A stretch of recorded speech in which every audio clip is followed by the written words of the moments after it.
大家都知道这种冷媒瓶啊，一般都带单向阀的，往外放可以，但是回收的话用不了。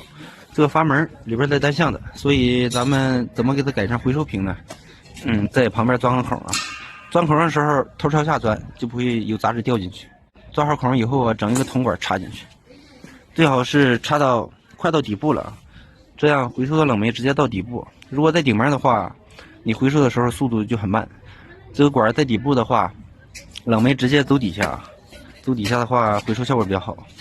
一会儿咱们就给它焊上，这个铁和铜焊接，咱们还是用蓝片焊条，薄 K 的啊，用这个也不用蘸硼砂，直接就可以焊上。以前是黄铜加硼砂焊的特别不好看，一会儿用这个蓝皮看看焊接效果怎么样啊？氧气杠杠的110个压，看这个流动性啊，往上一放直接就化了。你黄铜根本没有这么好的流动性。这个蓝皮焊条真好使，绝对好使。那焊出来多漂亮，一会儿得了吧？一个星期黄铜焊半天，真是。这比焊铜管还快，比焊铜管都快是吧？对。这流动性啊，从啥也不用一点就焊住了，20秒搞定。啊！这可不是吹的啊，现场焊接啊，焊完了多漂亮，跟个蘑菇堆似的啊，多好看！这个是用黄铜焊条焊的，焊了半天，一块一块的，多难看，还不粘啊！这是原先没有拨开焊条焊的，所以说为什么这个焊条贵道理啊？它用了大了一点啊，就焊住了。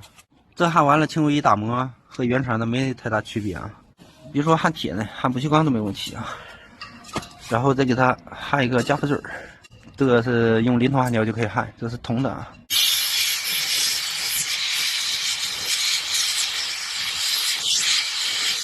OK，